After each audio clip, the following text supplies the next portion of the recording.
Death! Death is near.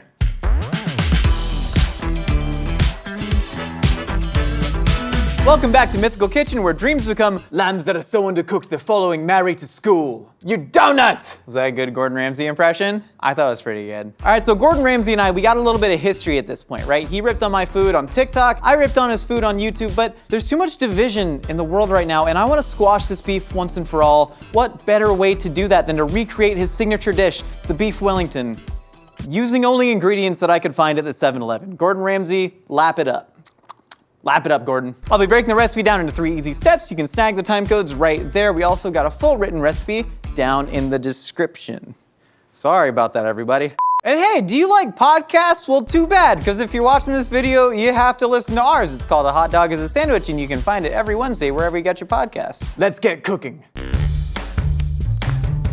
Many people might know me for my love of convenience food, of fast food, but I also have a deep love and appreciation for classical French cookery, just like Gordon Ramsay. And so that's why we're going to take these 7-Eleven items and actually create a demi-glace out of them. Now, a demi-glace is traditionally made with equal parts sauce espagnole and a brown stock, typically with veal bones. But to try and mimic that flavor, we're gonna start with a whole large Coke Slurpee. I'm just gonna add it right to the Instant Pot on saute. And you can see it's just gonna start really deglazing it. We want the sugars from the Coke to really help tighten up the rest of this. But of course, we do need a meaty flavor profile. That's why I am taking a couple big bite hot dogs from 7-Eleven. Now, you've heard of the band Thin Lizzy. These are thick glizzies. Very sort of Thin Lizzy reference, come on. So I'm gonna add some hot dogs right to that. So 7-Eleven, they have a wealth of snack foods. There are many meat products. They did not have soup bones. What they did have is a lot of Jack Link's beef jerky, which I am a big fan of. We're using teriyaki because we want some of that sort of like ginger sweetness. Don't add the silica gel pack for flavor. Probably throw that away. So I'm gonna take 3 bags of jerky. I'm gonna go 1 part teriyaki, 2 parts original, because we already have so much of this delicious sweetness coming from the Slurpee, so I don't want too much teriyaki in there.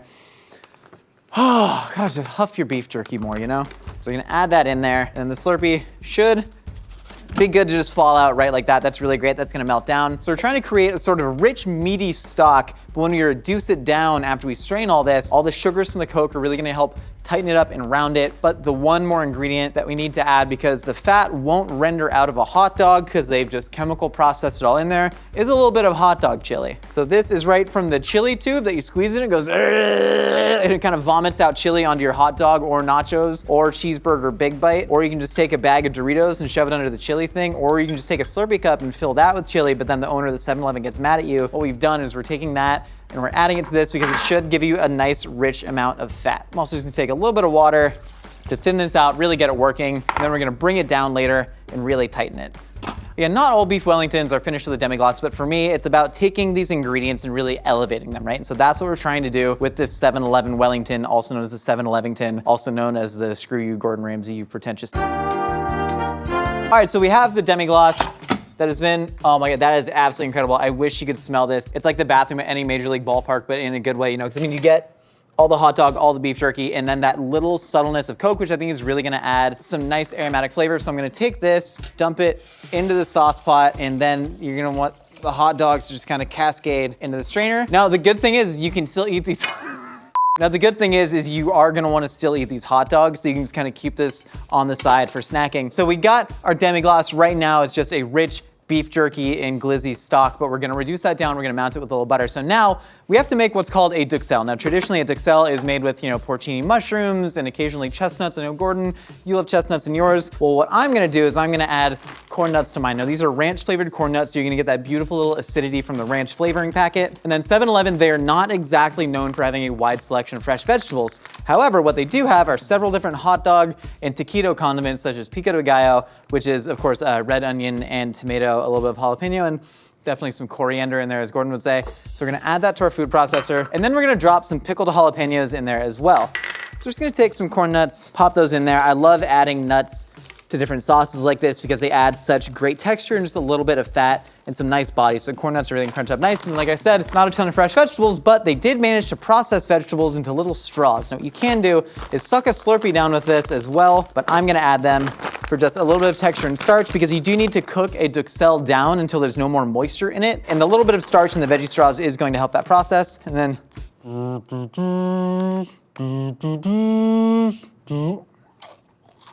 there's tap, uh-oh.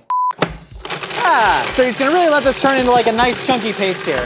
And anytime you're processing something into a paste, always take it off and take your silicone spatula and just scrape the sides down. That's gonna get the corn nuts right off the side. I think Gordon Ramsay can really take something from this recipe. You know, I think this is showing determination, grit, and creativity, and I think that is what any chef would want in anyone on his line. Gordon, please give me a job. I think they're gonna fire me after this video because of how dumb it is. There we go.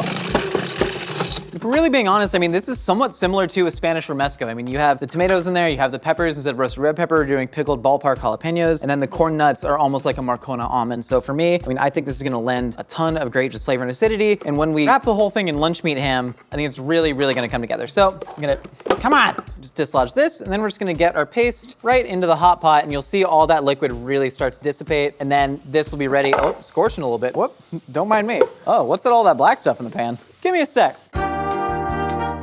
So when the demi-glace reduces down, what we see here is just this beautiful silken liquid. You see all those sugars from the cola have really, really tightened up. And now all I'm gonna do is mount it with butter. This is called beurre monté. This is a traditional French technique that Gordon Ramsay would be very proud of me for. Also, to all the Gordon Ramsay stands, he's never gonna tell you he's proud of you. All right, so we're just gonna stir this butter into the sauce until it melts, and the butter's gonna add like a really awesome sheen and coating to it. And then we're gonna plate that along with our beautiful Wellington. We have our Duxelle. That looks freaking amazing. And now we have death.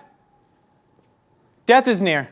But now we have to get on the actual main part of our beef Wellington. And yes, I know what you're thinking. They do not sell petite filet or Chateaubriand at 7-Eleven, but what they do have is a lot of hot dogs. You'll see what we're about to do to these hot dogs. It's not pretty, and I'm not proud of it, but I am. So typically the meat inside a beef Wellington is the whole tenderloin, the same part of the cow that the filet mignon is coming from. However, all we could find at 7-Eleven were hot dogs. So I'm gonna make what I'm calling la bouche de chien chaud, or literally translated from French, a log of hot dog. So now I'm gonna take these 4 large extra thick glizzies and I'm just gonna cut them into manageable pieces. And then I'm actually gonna be blending them up with egg whites and flour to create a sort of solid hot dog paste that I can then wrap around more hot dogs, poach off as if making say a chicken ballotine. And then that is gonna be the real centerpiece. So I mean, when you're making beef Wellington, I mean, this is a dish that you wanna enjoy for a special occasion. So don't cut corners. I know what you're saying. Like all of you at home who are definitely going to make this recipe, like Josh, this seems like a lot of steps. I could just go to a 7-Eleven and eat taquitos out by the dumpster like I normally do, and I'd say that does sound like a fun Christmas. However, I mean, this is really an extra special dish. So we're gonna add some flour, that's just to tighten it, and then the egg whites are to give it a little bit of protein to bind. Until this is gonna become a nice smooth paste. And now I'm gonna take a large sheet of plastic wrap. We need to wrap this in plastic, and then we're gonna poach that in water. Maybe get another one just for safety. Last time I wrapped something in plastic wrap and boiled it, people are like, that's how you know Josh isn't a real chef. This is like the most real chef thing that I do, is wrapping things in plastic and boiling it, because this is a traditional technique. Our hot dog paste is looking extra smooth. That's what you want. You don't want like a nice rustic hot dog paste. No, like you don't want chunks in there.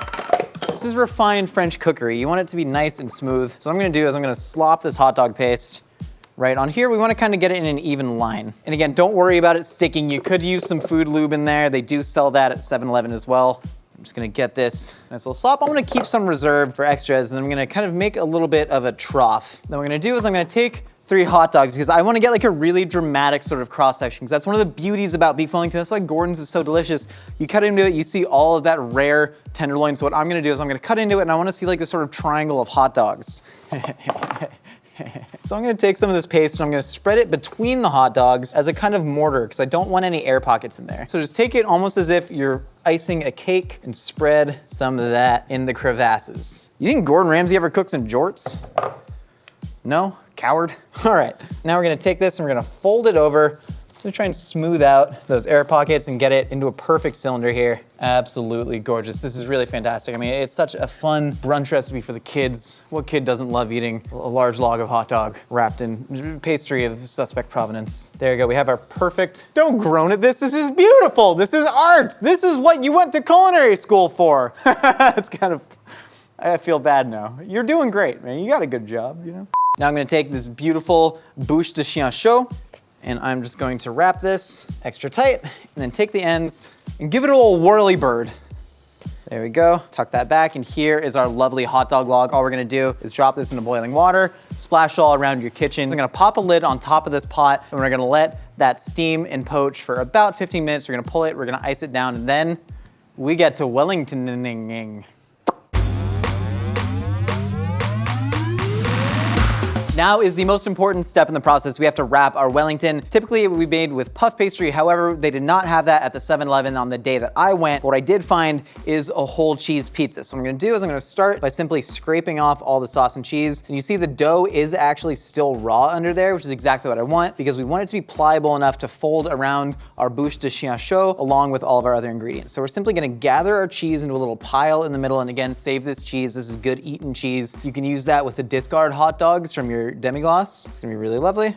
Perfect, perfect. Now that we have de-cheesed our pizza, what I'm gonna do is I'm gonna roll this out a little bit because we want it to be super pliable. Again, puff pastry is very, very thin and then it expands. So I'm gonna take a sheet of plastic wrap. Just gonna kind of drape it over the pizza here. You want the plastic wrap over the sauce side. Beautiful. Now I'm just gonna take a rolling pin, just try and really sort of stretch this out because we want this to be nice, big, and voluminous. Again, like I said, this is a family dish, you know, this is something, you know, your grandma comes over, you know, your aunt, you could have also cousins could eat this, sometimes brothers in certain states. Look how much this is expanding. That's lovely. And this is such a great time-saving hack. I mean, anything that you're using puff pastry for, you can technically use a cheese pizza from 7-Eleven for, whether that's, you know, millefeuille, Napoleon, anything like that, religieuse. You can really just use a cheese pizza. Trevor, is that right? You learned that in pastry school, Trevor? Yes, chef. That's right. That's looking lovely. There we go. So now we're gonna fly that off.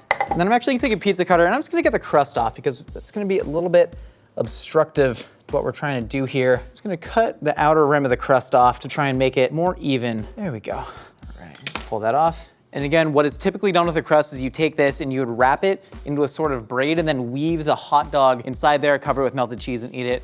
We're gonna do that later for family meal. But now I'm melting plastic wrap on the stove again. Sorry. But now what we're gonna do is we're gonna take that Duxelle, again, there's all those corn nuts in there along with that Pico De Gallo and the jalapeno. I'm just gonna spread it in a thin, even paste. This is just to add flavor. That's looking really fantastic. And now typically they would use Parma ham or prosciutto di Parma for the beef Wellington, but we couldn't find that at the 7-Eleven. So what I did is I took some of the ham out of their subs. 7-Eleven does have a lovely sub cadre. For now, we're just using the ham. We're gonna shingle it across this Wellington. Yeah, that is looking lovely. Just a nice thin sheet of ham because the hot dogs, right, they are perfectly spiced. And we have ground them up and turned them into a slurry, but I want that extra little salty sweet punch from the ham. There we go, really lovely. And always make sure to just take your hands and kind of continuously spread this out because you want it as even layer as possible. So now we have hot dog log and I'm just gonna kind of flop it out. You can see it almost has the texture of a pate de campagna, right? Something that's sort of like loose meats sort of congealed together. Normally you would brush it down with maybe like some strong horseradishy English mustard, but I am going to take yellow mustard that traditionally goes on the hot dogs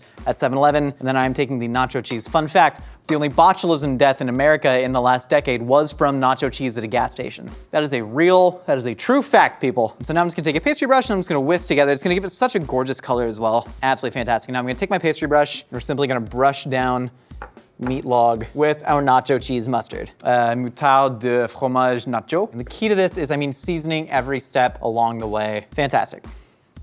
So now what you need to do is you're simply going to roll this up as if it were a burrito, making sure it's really tight, kind of clutching it like this, and then we're actually gonna tie it with twine. And most Wellingtons are not deep fried. Most Wellingtons are not a lot of things that we've done today. So we're just gonna roll it up, making sure it stays firm at the bottom. We're gonna sort of tuck the edges in a little bit, and we're going to wrap the whole thing with twine before we put it in the deep fryer. Now I'm simply gonna take a large string of twine, and I'm gonna pop that on top, and then we're just gonna tie it up right up top. So you don't want those edges to unfurl, because the edges are what's gonna create a sort of barrier from oil to just spill through. Love that for us. I'm gonna do one more on the bottom just to really seal those edges, and then we're gonna go all the way around.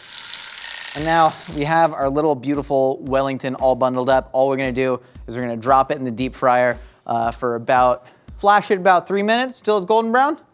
And abundanza, sorry, I spilled. And now what you're gonna do is you're gonna take some cold slices of lunch meat ham. You're just gonna put them on your hands, and that way you can reach in and just grab it out there, and the ham will protect you. The way you can tell this is finished is if the strings actually float. That's why anytime I'm frying anything, fries, Rice Krispie treats, giant beef Wellingtons, I wait to see if the string floats. And then you can actually eat the string like my cat does, and then poop it out into a box full of sand, like I do. This looks like it's ready to be pulled. You're just gonna grab some paper towels out of your pocket, make a little bed right there, and look at her glow. This is absolutely transcendent. If you really think about it, it looks like a beef Wellington. Once you get all the deep fried strings off of there, you get this beautiful pattern from all that twine. You got that lovely browning there, and I think we're gonna get the most absolutely amazing cross section with all that beautiful bouche de chien chaud in there and all that lovely jamon de 7-Eleven stuffed in there. I think it's gonna be really fantastic. Right now, we just gotta let it cool down, let it rest for about 5 minutes so all the juices from that cheese mustard absorb into the hot dog log. And then we're gonna slice it and plate it up. We have our beautiful, beautiful beef Wellington. I mean, it's so tightly wrapped. You see it's got a lovely little pattern on it. Gordon Ramsay typically uses really intricate knife work, but I just wrapped it in a bunch of shoelaces. Fun fact, those were from my Vans. So now all I'm gonna do is I'm gonna cut into this, try and get a nice, beautiful cross section here. That is absolutely gorgeous. I love what's going on there. You see the layers of ham. You see all of that bouche de chien chaud. I'm just gonna try and get a nice, thick slice out of here. I mean, that's absolutely gorgeous. Now what I'm gonna do to plate this up, it's gonna take a little bit of our demi-glace. I'm gonna sort of pull it one little side of the plate here. I love that for us. Now I'm gonna take our Wellington and simply plop it down there. I want a little bit of sauce to sort of cascade over the edge like such. Absolutely wonderful. And now garnish is everything. You eat with your eyes first, and I could not find any parsley or herbe de Provence at the 7-Eleven, so all I'm gonna do is I'm gonna crush up some Cheetos of the Flamin' Hot variety. We're simply gonna drop these around the edge of our plates, and that's gonna add some lovely textural contrast because we got all the crispness in that pizza crust, but then you're gonna get the crunch from the Flamin' Hot Cheeto. This is our 7-Eleven Beef Wellington, my ode to Gordon Ramsay. Gordon, let's please squash this beef right now. I hope you are impressed with this plate of food as I am with your grace. I mean, come on, this looks absolutely gorgeous. It looks like a beef Wellington. I am gonna dig into it. I already got the bite I want. I wanna bifurcate this hot dog right here. It has such a satisfying crisp when you slice into it. I'm really curious to see what that hot dog paste sort of tastes like. But I mean, the pizza crust that's fried, it does mimic the Wellington. You see the individual layers of the ham, of that nacho cheese. I'm really excited for this. I mean, does it satisfy like a traditional beef Wellington? Absolutely not. But I made that reference to pate de campagne before. It's sort of that like loose ground organ meat sort of congealed together, and that's what you're getting with this hot dog paste. I mean, I think we've created an entirely separate beast. It's almost like a pate en croûte here. Don't you dare just take my word for it. Take Trevor's word for it. He went to pastry school. Trevor, you ready to eat this beef Wellington? No. Yeah, come on, buddy. You're ready to eat this beef Wellington. I think you do wanna. I'm gonna get all of it on one spork, and then I'm gonna get a whole hot Cheeto in there, and then I'm just gonna dip it in the demi for you, okay? Okay. Take a little bath in there. Are you ready? We got a little bit of loose ham hanging, buddy. Get the ham in there. Get the ham in there. Yeah, kinda gotta, all right. Don't focus on the mushy hot dog. Focus on the good parts. You got the ham? You like ham, huh, buddy? Remember that time the Instacart driver brought turkey and it wasn't ham and you were mad? You like it? Yeah, I mean, what more convincing? To be honest, it really doesn't have that far of a flavor off of just a hot dog. It almost gives me a corn doggy vibe. Yeah, but I don't think if you asked Gordon Ramsay to do this, if he could have done it like you did it. Gordon, you and I can learn from each other. I think come on the show, come down and squash this beef. I'll make you a beef Wellington with only ingredients from any convenience store of your choosing. Please, come down, unite the two countries of the United States and Britain. I need a shower. Anyways, thank you so much, Trevor. You can go shower off in the sink. And thank you so much for stopping by the Mythical Kitchen. We got new episodes for you every week. We got new episodes of our podcast. A Hot Dog is a Sandwich out every Wednesday, wherever you get your podcasts. Hit us up on Instagram at Mythical Kitchen with pictures of your mythical dishes. And tag Gordon Ramsay in the comments and on socials. Please, we really want him on the show. I think that would be a really great opportunity. We can learn a lot from each other. And I don't know, maybe we'll fight in the parking lot. If he ate this, I think his head would explode. Yeah. Get as messy as you want in your own kitchen when you have the Mythical Kitchen Towel, available now at mythical.com.